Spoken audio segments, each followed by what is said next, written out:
జై తెలంగాణ, జై టిఆర్ఎస్, జై కవితమ్మ. నా మెదక్ నియోజకవర్గ ప్రజలందరికీ కూడా నేను మీ బట్టి అజయ్ హృదయపూర్వకమైనటువంటి నమస్కారాలు అందరికీ. ఉద్యమకారుల హక్కులను సాధించడం కోసం కల్వకుంట్ల కవితమ్మ గారు తలపెట్టినటువంటి ఒక మలిదశ ఉద్యమమే ఈ జూలై 2వ తారీఖున నిర్వహించేటువంటి ఒక భారీ భూ పోరాట ఉద్యమానికి శ్రీకారం చుట్టడం జరిగింది టీఆర్ఎస్ పార్టీ తరఫు నుండి. ఈ యొక్క కార్యక్రమానికి మెదక్ నియోజకవర్గానికి సంబంధించినటువంటి ఉద్యమకారులు అందరూ కూడా భారీ ఎత్తున ఈ కార్యక్రమంలో పాల్గొని మీరందరూ విజయవంతం చేయవలసిందిగా మెదక్ నియోజకవర్గ ఇన్ఛార్జ్ బట్టి అజయ్గా నేను మిమ్మల్ని అందరినీ కూడా వినమ్రంగా ప్రాధాయపడతా ఉన్నాను. కాంగ్రెస్ ప్రభుత్వం ఎలక్షన్ల మేనిఫెస్టోలో వాళ్ళు ఇచ్చిన మాట ప్రకారంగా అమరవీరులకి 25,000 పెన్షన్ ఇస్తామన్నారు.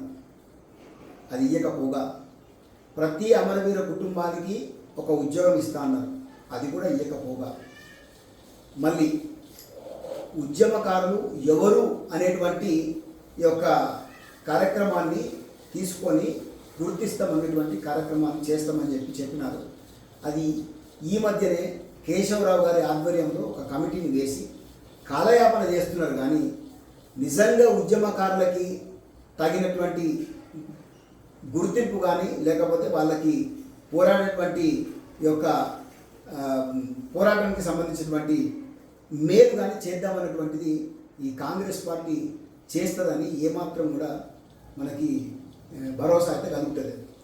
అందుకోసమే ఈ యొక్క కార్యక్రమంలో వీళ్ళు ఇచ్చిన హామీ ఏదైతే ఉన్నదో, కాంగ్రెస్ ప్రభుత్వం ఇచ్చినటువంటి హామీ ఏదైతే ఉన్నదో, ప్రతి ఉద్యమకారుడికి 250 గజాల ఇళ్ల స్థలం కేటాయిస్తాము అని చెప్పి వీళ్ళు గద్దెనెక్కడం జరిగింది.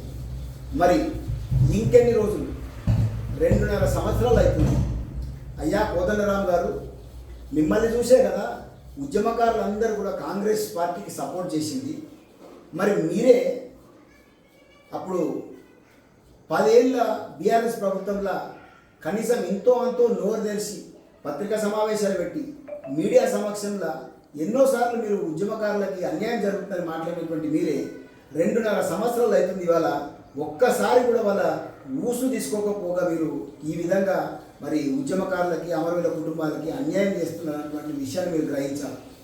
మిమ్మల్ని చూసే ఉద్యమకారులందరూ కూడా అరే మన కోదండరామన్న పోతున్నాడు, నిజంగానే మాకేమన్నా మరి మేలు జరుగుతుందేమో అనేటువంటి అందరూ మీ వెనకాల దారి బట్టి ఇవాళ కాంగ్రెస్ పార్టీని ఇవాళ అధికారంలో తీసుకొస్తే ఇవాళ ఉద్యమకారులని అమరవీర కుటుంబాలకి ఏ విధమైనటువంటి సహాయం అందలేదనేటువంటిది వాస్తవం.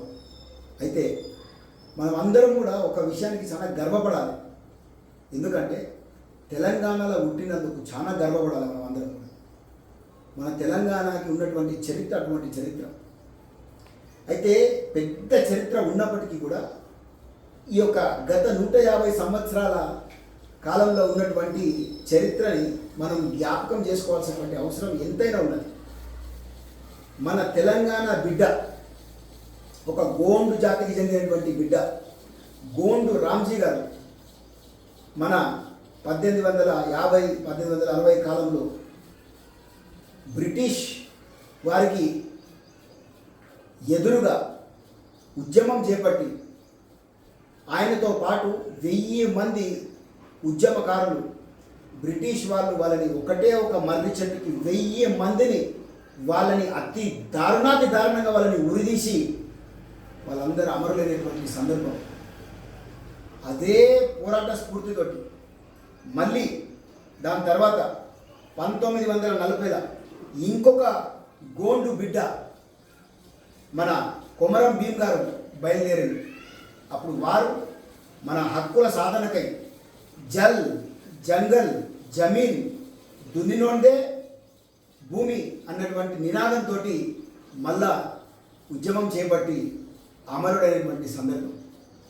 దాని తర్వాత మళ్ళీ 1946వ సంవత్సరంలో జూలై 4వ తారీఖు రోజు దొడ్డి కొమరయ్య గారు అమరుడైనటువంటి సందర్భం. అంటే దాని తర్వాత స్వాతంత్రం వచ్చింది. స్వాతంత్రం వచ్చిన తర్వాత మనకి తెలుగు మీడియం, ఇంగ్లీష్ మీడియం లేదు. అప్పుడు మనకు ఉన్నది ఉర్దూ మీడియం. అయితే ముబ్బడిగా అప్పుడు మద్రాసు నుంచి, ఆంధ్ర నుంచి మన తెలంగాణలో ఇంగ్లీషు, తెలుగు మీడియం స్టార్ట్ చేయడం కోసం ఎంతోమంది బయట వాళ్ళని ఇక్కడ తీసుకొచ్చి ఉద్యోగాలన్నిట్లలో వాళ్ళనే ప్రాధాన్యత ఇస్తున్నటువంటి తరుణంలో ఇంకొక ఉద్యమం లేచింది. అదే ముల్కీ యుద్ధం. ఆ యొక్క అంటే ముల్కీ అంటే అప్నా ముల్క్ యానతో గైర్ కా ముల్క్, మన ముల్క్ వాళ్ళకే ఉద్యోగాలు ఉండాలి, మన వాళ్ళే ఈడ పరిపాలన చేయాలి అన్నటువంటి ముల్కీ యుద్ధం స్టార్ట్ అయినప్పుడు నాన్ ముల్కీ వాళ్ళందరూ కూడా గో బ్యాక్ అనేటువంటి మూమెంట్ని స్టార్ట్ చేయడం జరిగింది. దాని తర్వాత మన 1956లో మన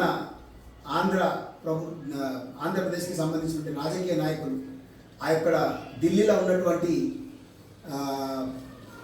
సల్తనత్, అప్పుడు ఉన్నటువంటి ప్రధానమంత్రి, అప్పుడు ఉన్నటువంటి కాంగ్రెస్ పార్టీ ప్రభుత్వానికి మనోళ్ళు లొంగిపోయి మన యొక్క రాష్ట్రాన్ని, మన తెలంగాణని దీనిలో ఆంధ్రప్రదేశ్లో కలపడం జరిగింది. దాని తర్వాత 1962లో ఇడ్లీ సాంబార్ గో బ్యాక్ అనేటువంటి మూమెంట్ని స్టార్ట్ చేయడం జరిగింది మనోళ్ళు.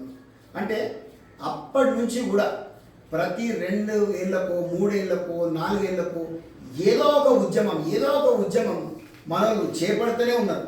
అంటే అప్పటి నుంచి కూడా తెలంగాణ ప్రజలు ఎప్పుడు కూడా ప్రశాంతతతోటి సంతోషంగా జీవించేటువంటి సందర్భాలు తక్కువ ఉండేవి. అయితే 1969లో జై తెలంగాణ ఉద్యమం ప్రారంభమైంది. అప్పుడు చాలామందికి చరిత్ర తెలిసినటువంటి వాళ్ళకి ఈ యొక్క విషయం గుర్తుండి ఉండాలి. కాసు బ్రహ్మానంద రెడ్డి గారు అప్పుడు 369 మన తెలంగాణ పిల్లలని తుపాకీ తూట్లతో దడ దడ దడ దడ దడ వాళ్ళని కాల్చి చంపేసి మరి అంతమంది అమరులైనటువంటి మన తెలంగాణకి గొప్ప చరిత్ర మనం కలిగి ఉన్నాం.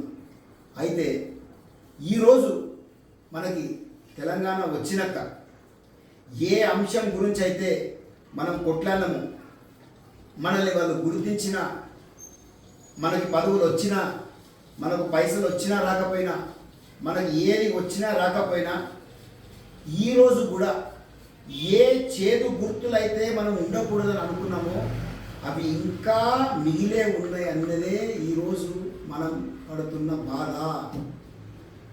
అయితే 1970 నుండి 1995 వరకు దాదాపుగా ఈ యొక్క కాలంలో తెలంగాణ ఊసే మనకి వినబడినటువంటి కాలం.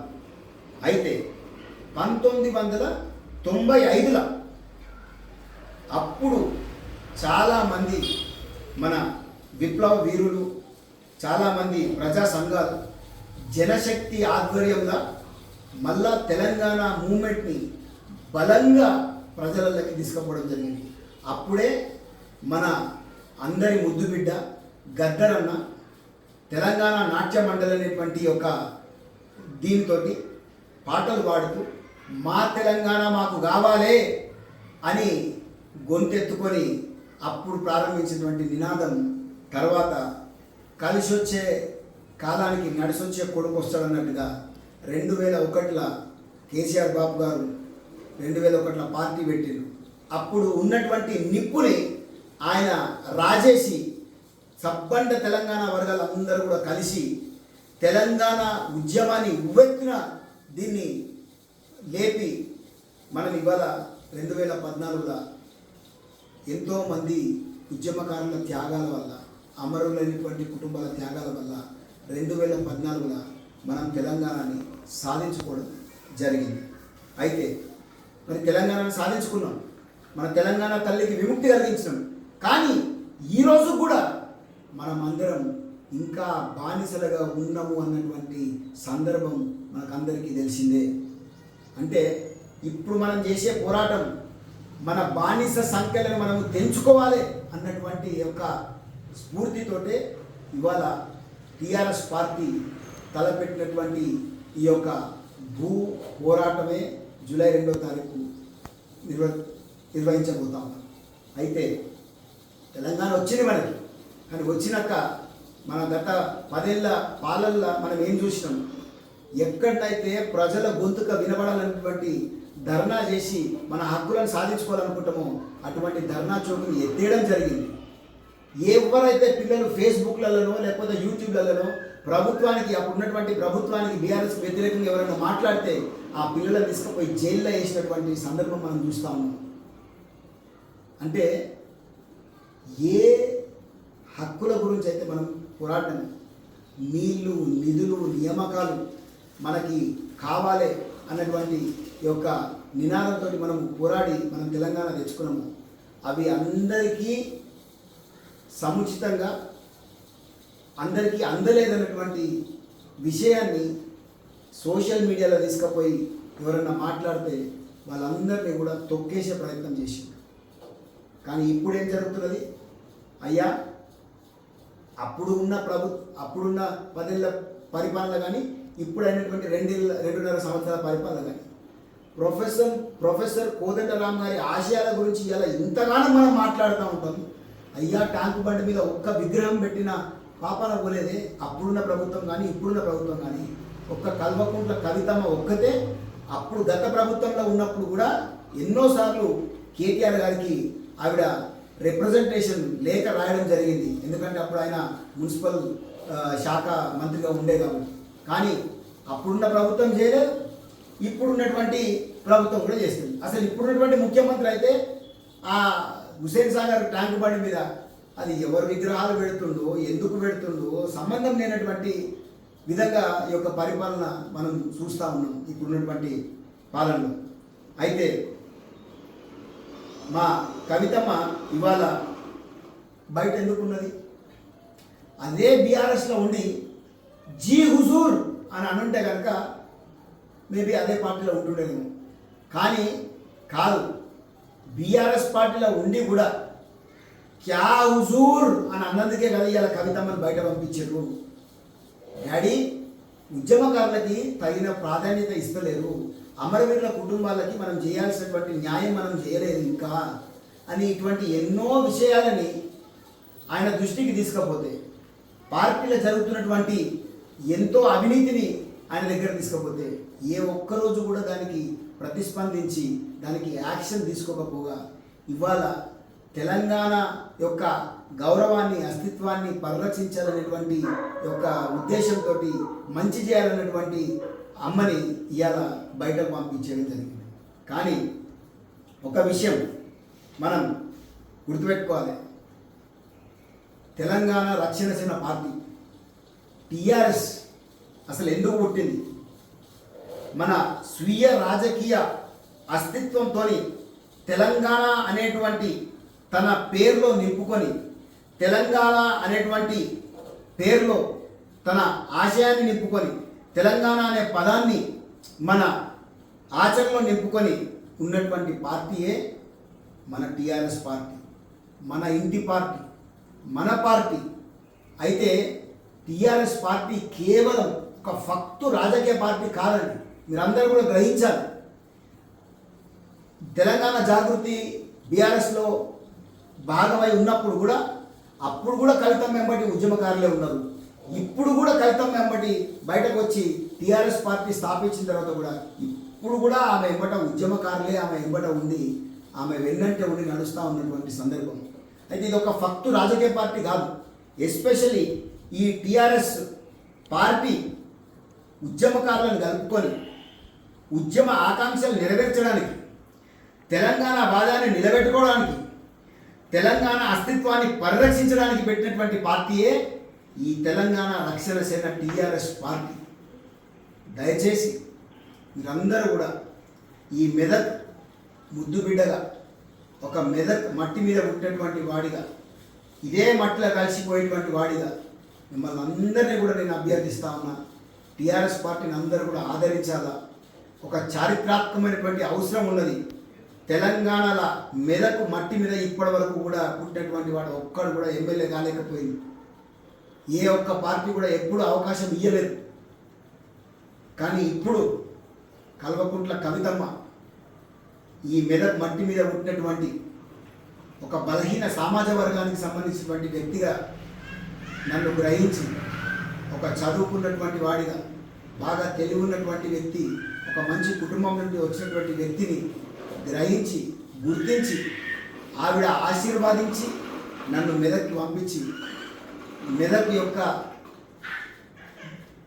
ఏదైతే ఇన్ని ఏళ్ళ నుంచి స్వాతంత్రం వచ్చినప్పటి నుంచి వెనుకబడ్డదో ఈ ప్రాంతం, ఆ యొక్క ప్రాంతాన్ని ప్రపంచ స్థాయి గుర్తింపు రావాలన్నటువంటి నా విజన్ని అమ్మ ఒక మాట చెప్పి, నువ్వు ఏదైతే విజన్ కలిగి ఉన్నావో, ప్రపంచ స్థాయి గుర్తింపు తీసుకురావాలని ఏదైతే ఆశ కలిగి ఉన్నావో మెదక్కి, ఖచ్చితంగా దానికి నేను సహకరిస్తా అని మాటిచ్చి ఇవాళ ఆశీర్వదించి పంపించినందుకు నేను మీ అందరి ముందు మీ మెదక్ బిడ్డగా మిమ్మల్ని అభ్యర్థిస్తా ఉన్నా.